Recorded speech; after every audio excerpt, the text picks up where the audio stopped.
What up, YouTube? Big Lou with Big Lou East Coast Review. Today, I'm here to have a quick little do-it-yourselfer. Something anybody can invest $6 to $8 or maybe $10 in and create something that's real beneficial for them and their vaping. Okay. Now, if in the event of the future, the FDA decides to destroy all vaping that we know it and blah, blah, blah, and this and that, and people out there, I always wanted to buy this, always wanted to buy that. I'm not saying you have to stockpile, but I think it's time that we use our creative perspectives and our minds, because now that we're vaping, we're more open-minded. I believe I'm way more open-minded and more interested in creating things and starting from nothing and creating something bigger. I mean, I've got a different perspective on life. Ever since I started vaping, it has changed my life, just as it's changed a lot of your lives. We don't smell like cigarettes. We don't stink. Our cars don't smell. Our houses don't smell. Our clothes don't smell. I could breathe. Seriously, I was never able to take a deep breath. I was always like that. Now I'm like, I can take a deep breath. I feel great.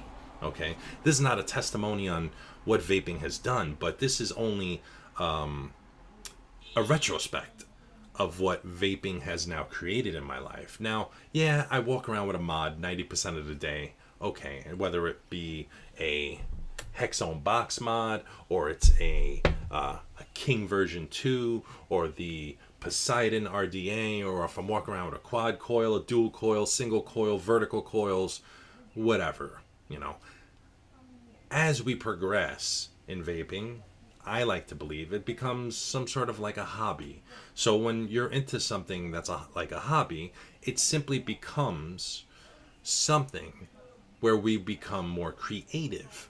And that is my strongest belief. I started from vaping juice to making juice. I started from vaping pen-looking e-cigarettes to building RDAs.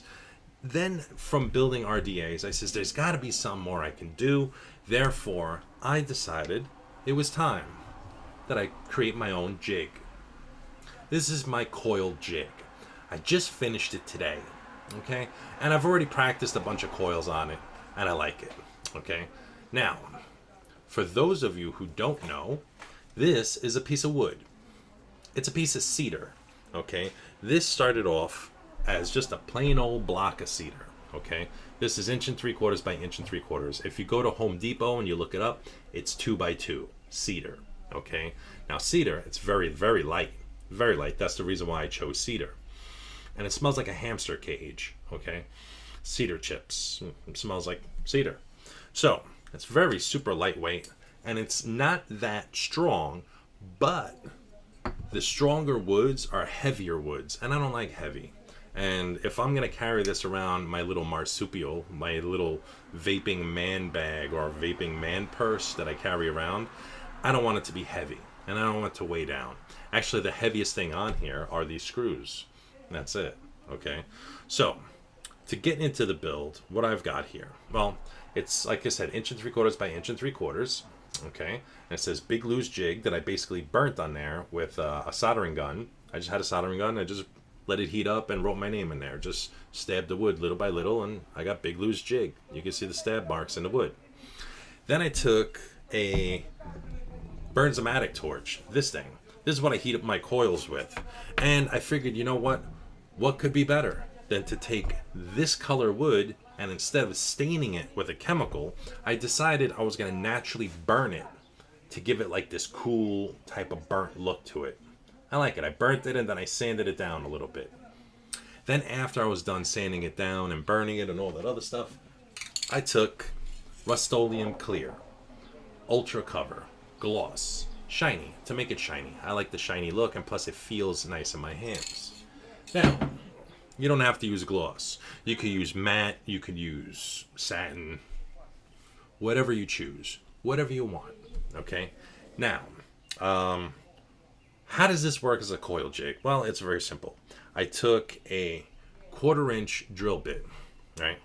And what I did was, on the tip of the wood, I just cut a section right here, right? So I could remove this. When I remove this, you'll see there's 2 little shiny silver pieces in there. those are finishing nails, okay? I put finishing nails in there. The reason why is because on this side, I have a magnet here. Where is it? I'm on fucking camera, I'm all screwed up. Right there. There's an earth magnet there, and there's an earth magnet there. These are 3/8 of an inch holes, so I could fit. I just basically, countersunk the magnets in there, okay? And then in the center, I did a 1/4 inch hole. Now you can see I've already got a crack over here. Well, that's my stupidity. When I installed this thing, I cracked it. This is just a prototype of my own design, and I'm sure I can graduate onto something like stainless or aluminum in the future. But today we got wood. Plus it's earthy, and it feels right, okay? Now in this center hole right here, I keep my rods, okay? I keep 3 rods in here, 3 different sizes, okay? Those are my 3 rods. These are the coils that I usually make in size. The big one, a medium one, and then a smaller one, okay? Now, when I'm done with them, I could just insert them in this hole and drop them in there. And then I could just take this and stick this on here, and that's it. Doesn't go anywhere. So I'm happy about that. That works. The magnets are super, super strong magnets, but I didn't put a lot of metal in this top cap. So it's enough for it to stick, but not to be like Mission Impossible to come off, okay? So I'm happy with that, okay? Secondly, on here on this side, you can see I have 3, or actually there's actually 4, but it was a mess up on that one over here, this hole. I did a big hole when I intended to do a small hole, so you can see I've got a smaller hole there, okay? Now, that's where I put my posts, right? So basically, I take out my posts once I remove the cover, and I could put a post here, which is a big one. I could put a post here, and I could put a post here, okay? Actually, no, this one goes here. That's where that goes. Okay, that goes there, and this one goes here. Now, obviously, I'm not going to do a coil with all 3 of these in here. If I choose to do a small coil, I'll use this one. If I choose to do a large one, I'll do that one. And if I choose to do a medium-sized one, I'll go here. Okay? So, this is about an 1/8, this is about a 1/16, and this is a 32nd. Okay, 1/32, 1/16, 1/8. Okay? Those are the drill bit sizes that I normally use. Now, if I'm going to do like a super nano coil or something, like I can use a paper clip, then I'll just use a paper clip. There's no need for me to use the jig. But I don't like doing those super nanos because they get so hot, and it makes my RDAs so hot that it burns the living hell out of my hand when I go to take the cap off and rejuice it. Plus, it makes the whole mod hot, and it also kills the living hell out of your batteries. So when I'm done with it, I put all the rods in a little hole right there, and then I put the cap back on. Now, that's that part. Then I decided to go an extra step. I put a 510 connect in there.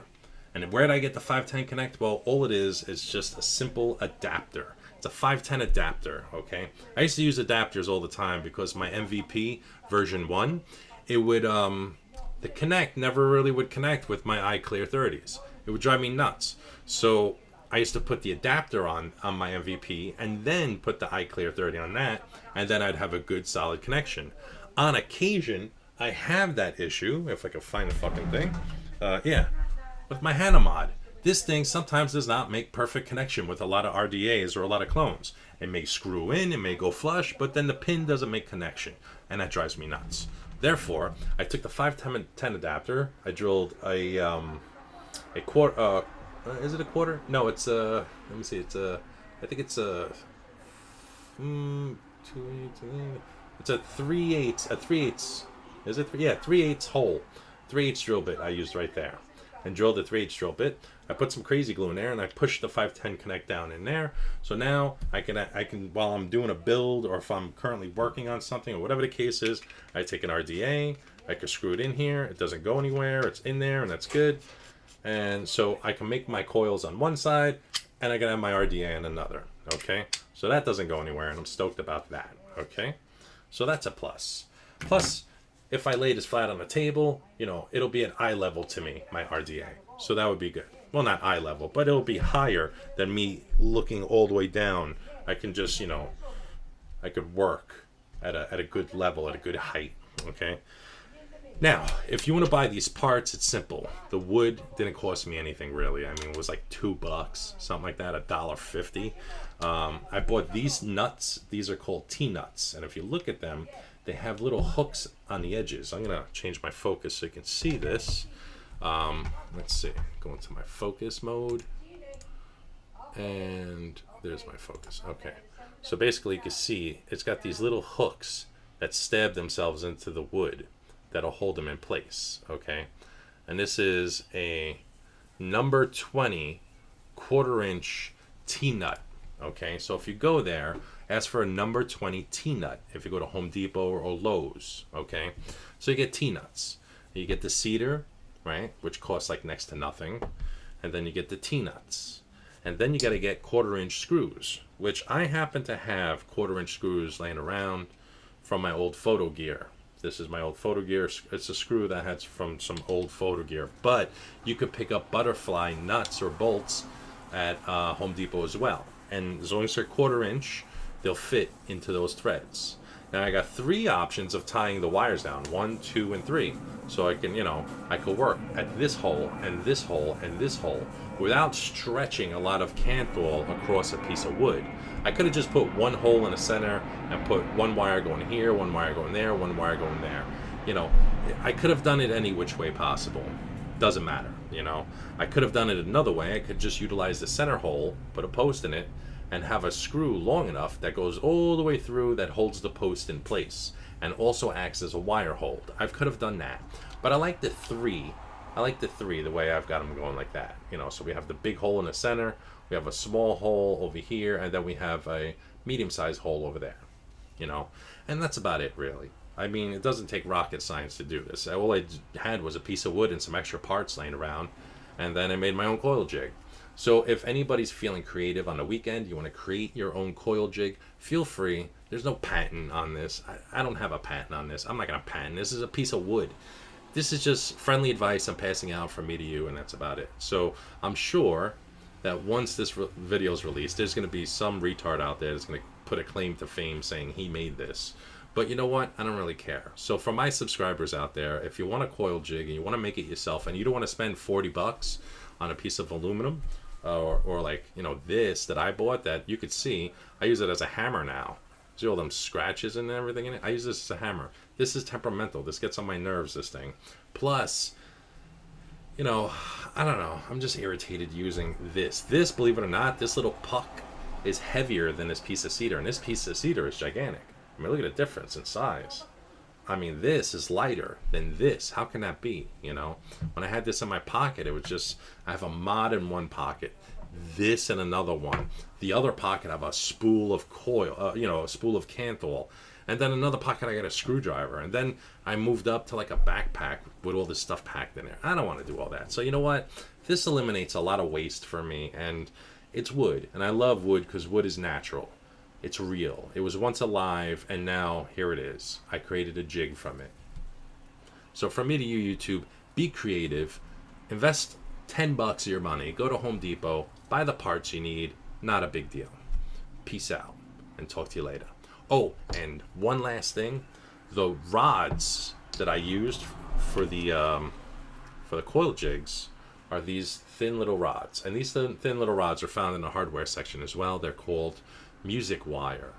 Don't know why. That's just what they're called. So they're called music rods or music wire.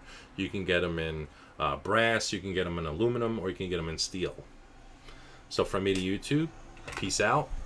Peace and chicken grease. Here's some more of them. Here's the brass and here's the aluminum. And these are the thicker ones, but the smaller ones are music wire. So that's about it. Music rods, music wire. Spent like $2 on them, whatever, $1.50. I don't even remember. But I went there, I spent like total $10. So peace out. Be creative. Vape on. Laters.